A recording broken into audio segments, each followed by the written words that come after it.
Happy Purim! I'm Sarah. Welcome to 3200 Recipes. We are showing you how to make Hamantaschen in honor of the Purim holiday coming up. With me I've got my dear friend Joe Singer. He's going to help us make some Hamantaschen. You just need about 2 cups of flour, 1 cup of sugar, about 1/4 teaspoon of salt, about 2 to 3 tablespoons of water, about 1 stick of butter, and last but not least, we've got our 2 eggs.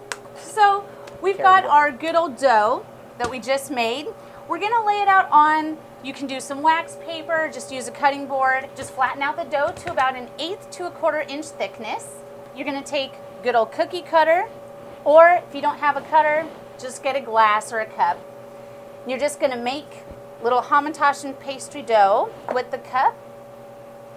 You'll take about 1 teaspoon of filling, put it right in the middle. You're gonna make a triangle with your fingers. You're gonna pinch the 3 sides together, more or less like so.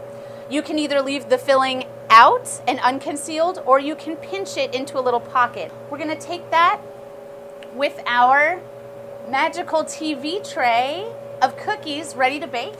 We're gonna throw those in the oven at about 350 degrees for about 10 to 12 minutes or so, till they're really nice and golden brown.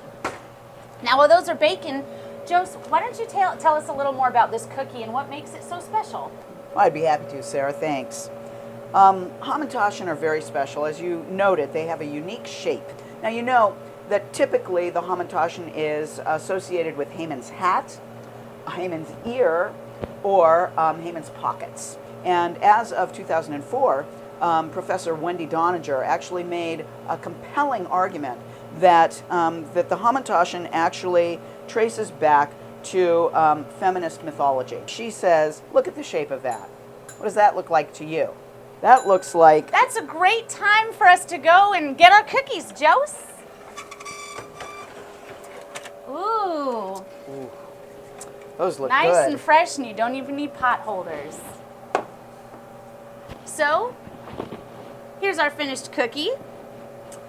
Jose, how do you like to enjoy a Hamantaschen? I love eating Hamantaschen, and part of what makes it enjoyable for me is that, in fact, there are symbolic meanings to the shape of this cookie and the role that it played in our mythology. The Hamantaschen actually carries hidden messages. And as Jews ate these cookies, they found a scroll in them that they opened up, not unlike a modern-day fortune cookie that said, "You are going to die.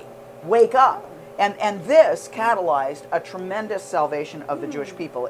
The other idea about these cookies is that they actually represent Haman himself. That we are in one way internalizing the villain. But why would we do that? We would do that to destroy him. That when we eat, we actually have to crush with our teeth. Those poppy seed fillings were originally actually there to give us the sensation, the physical sensation of chewing bones. In the first case, you want to delicately nibble it to get that sweet message of salvation. In the second case, you want to take this thing down.